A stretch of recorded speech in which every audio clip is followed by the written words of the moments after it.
Hi everyone, and welcome to today's Alternative Football Coaching course, Module 2, the Elite Football Technique. Now, before we start today's lesson, let's have a quick recap of the last lesson. The last lesson was about the evolution and philosophy of the game, whose learning outcome was about understanding how the game changed and why. So in this lesson today, we will explore what separates good players from truly great ones, their ability to execute flawless technique under pressure, the adult speed. The key learning outcome today is mastering execution under pressure and understanding game evolution. Now, before we dive deep into today's lesson, please subscribe, like, and share this video. And remember to hit the notification bell so that you don't miss the next drop. Now let's get started with the course.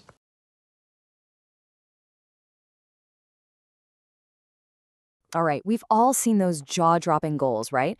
Those passes that just seem impossible. But have you ever stopped to wonder what's really going on behind the scenes? What's the secret sauce that separates a lucky shot from pure genius? Well, today, we're going to pull back the curtain and get into the nitty-gritty, the fundamental techniques that turn good players into legends. And it really all boils down to one simple question. So, what is the real difference? Look, talent is one thing. It's that flash of brilliance. But skill is something else entirely. It's the ability to pull off that brilliant play, not just once, but over and over again, especially when the pressure is on. It's all about mastering the basics, the fundamentals, and that's exactly what we're going to dive into. And that secret weapon, well, it's technique.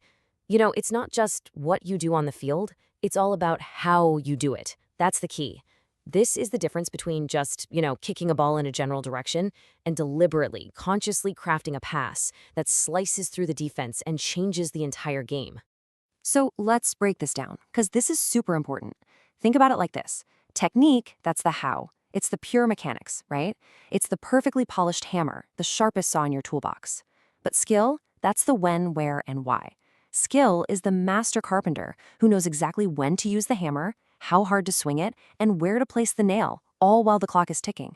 You can have all the best tools in the world, but without the skill to use them, they're just tools. Okay, let's get into the building blocks, passing and first touch. These are the twin pillars of possession football. I mean, seriously, if you've ever watched a team just totally dominate a game, keeping the ball like it's glued to their feet, it's because of these two things, passing and first touch. They're like two sides of the same coin. You absolutely cannot have one without the other. Tassing. I know. It sounds so basic, right? But it is literally everything. A pass isn't just moving the ball. It's a conversation. It's how a team talks to each other on the pitch. Without that clean and clear communication, you've got nothing. No teamwork, no strategy. It's the absolute foundation of everything.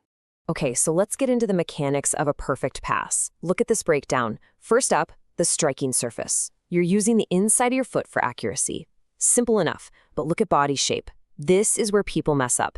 Your non-kicking foot goes right beside the ball. That's your anchor. And here's the magic trick. Keep your chest over the ball. Why? Because if you lean back, even a little, that ball's going to pop up. Keeping your chest forward keeps the pass fizzing along the ground. And the follow-through?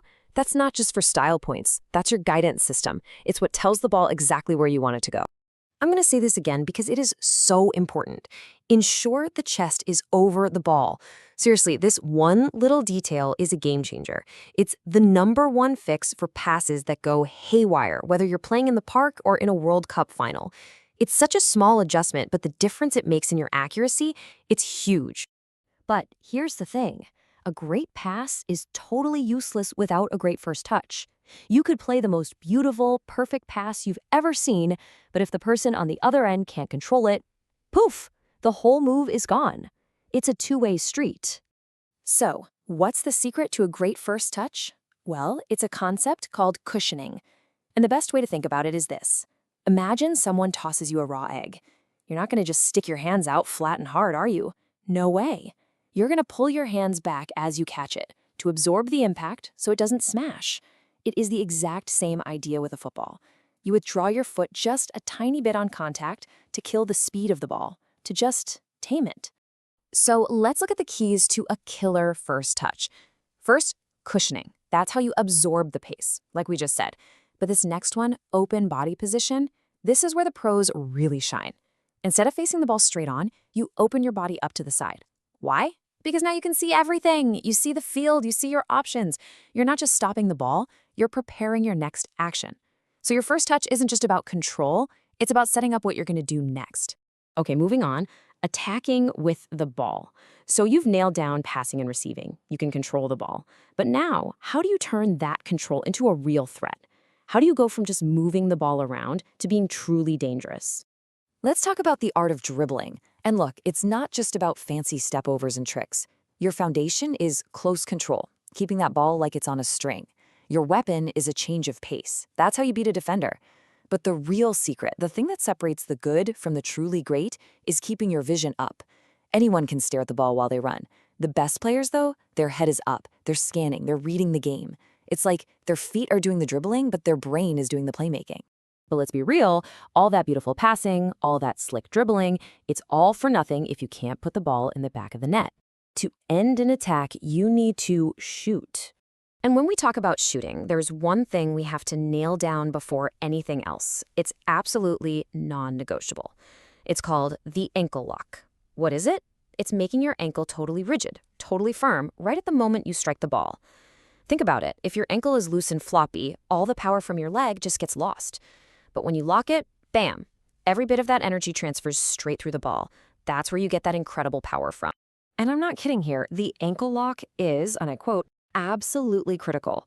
It doesn't matter if you're trying to hit a screamer from 30 yards out or just playing a firm pass on the ground. A locked ankle is the secret to getting both power and precision.